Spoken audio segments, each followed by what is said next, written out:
everybody. Welcome back to The Reason We Learn. I'm Deb Philman, mom, homeschooler, educator. So I've owed you guys a voice of reason for over a week. I apologize. I really do try to do one of these a week, but I just didn't get to it. There were so many things going on. Anyway, enough excuses.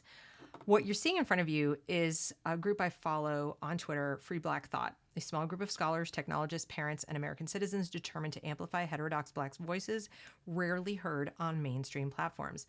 I started following them because I want to listen. I actually really do want to listen. You know, we're constantly admonished to listen.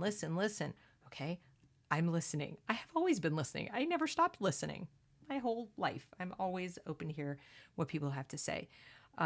Especially if it illuminates some dark corner of society for me, because I'm forever curious about what's going on, why it's going on, and I know that I only live in my one little section of the world. So people can help me understand the world I live in and things that impact their lives that are different from the things that impact my lives. I want to know about it because I'm a curious person that way.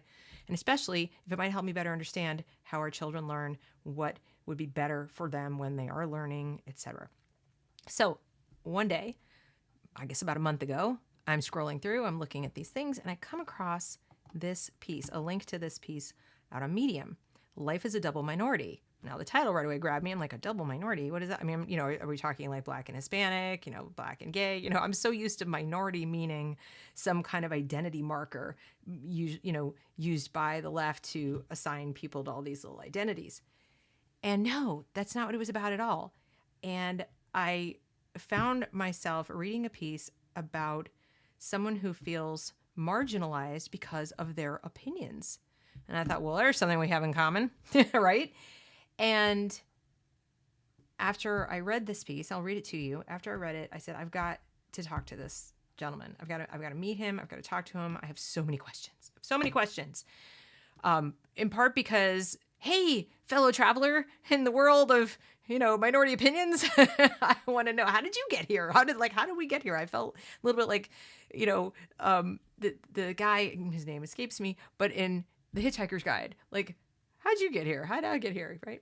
So I did write him a note and he responded. And so long story short, we will be doing the first ever live stream for this channel on Saturday together.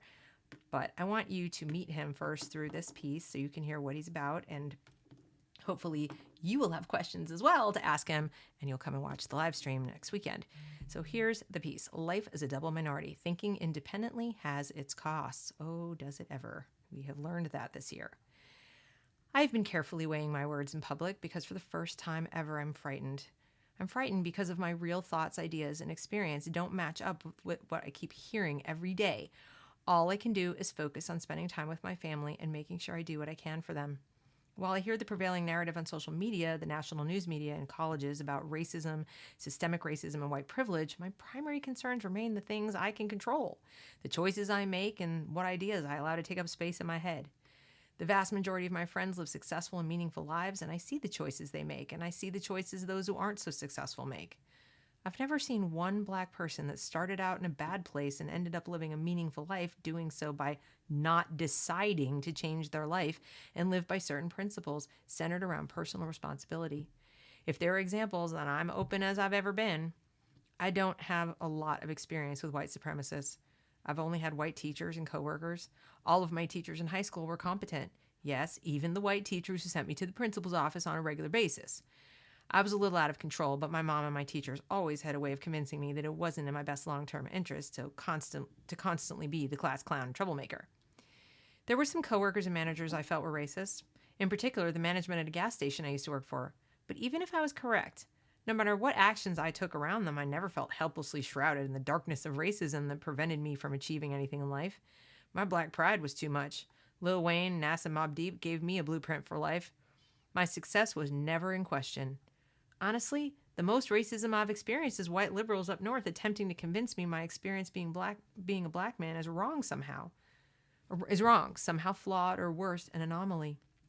That hurts more than anything because basically it's like someone telling me that my hard work and dedication trying to figure out life means nothing. And just because I'm Black, what I've accomplished in life is some kind of fluke. And worse, it's luck. Yes, I do feel marginalized based solely on ideas that I hold dear, but do not fit the prevailing narratives and parasitic ideas that are propagated throughout our society. I genuinely feel as though I cannot express how I feel as a black man in America because my ideas do not fit the prevailing narrative. I do not feel free to express myself. I feel trapped in a system that stifles my independent thoughts in favor of racial identity norms. I get strange looks when I don't hate Trump or denied at the bar because I'm not politically active. I have to pledge allegiance to the BLM flag, and if not, I'm seen as a weirdo. I call it the bigotry of low expectations. I'm supposed to be poor, ignorant, and lowly, begging for acceptance, handouts, and empathy simply because of the color of my skin. This is what they expect of me. It's expected that I need help. It's expected that I vote a particular way. It's expected that I seek equity when equality does me just fine. They expect me not to question the path they've laid out for me. Being black means I'm incapable of success without their help. I feel like people have been trying to scare me with ghosts and beat me into submission with a narrative that is simply a footnote in my world. I acknowledge that there's a real problem for black people in huge urban environments like Chicago. I don't have all the answers, but I do know that change is not going to come from reverse hate, censorship, or demanding people stop being people. But most importantly, change in America today will not come by propagating narratives that ultimately disempower people and place their fate in the hands of either the government or, worst, the patriarchal or matriarchal caretaking of one race for another. That's not how human beings are wired. We are wired to pursue a fulfilling life, liberty, and happiness. That's what we should be teaching people. Maybe the silent black entrepreneurs, creators, etc. will start to open up publicly and not just share their opinions privately as they've always done. And he finishes with this. Almost every successful person begins with two beliefs. The future can be better than the present, and I have the power to make it so. David Brooks. And there's Quincy. Now, what have I been saying on this channel? That the biggest problem with critical race theory from my perspective is that it denies these children agency. Okay?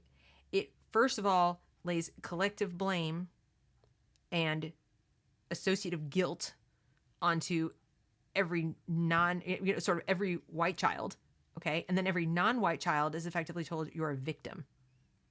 And when you teach someone they're a victim, you are denying their agency. You are not telling them the future can be better and you have the power to make it so. You're explicitly saying the opposite. You are saying you don't have the power. There is systemic racism. There are systems in place designed to hold you back. And the only way that you can possibly overcome that is if you either fight violently, and get super angry and see everyone who's white as your enemy and fight it, potentially, experiencing harm to yourself or your community, or if someone voluntarily does work and gets out of your way. This is, in my opinion, a white supremacist ideology. It puts white people perpetually at the top and anyone not white perpetually at the bottom. And I just think it is a fancy window dressing on classic racism. It's beyond the soft bigotry. It's hard bigotry to say to somebody you're a victim. That is just hardcore. So I think it's an effort to resuscitate racism that was on its way out in order to maintain power and get more power in the hands of people who already have it, or government in particular. I also believe there are people in the movement, BLM in particular, who are Marxists, who are exploiting this. I think people like Quincy are being exploited. And I wanted to hear from him, what changed it for you? How are you able? What makes you able to think critically? Was it a person in your life? Was it a teacher in your life? What happened to make you how you are? And I'm not going to, no spoilers here. You're going to have to tune in and watch the live stream to get the answer to that. And, what was your story? What was your story? How did you get to be this double minority? Because it's hard. And the answer he gave me on the phone when we were talking was not what I expected.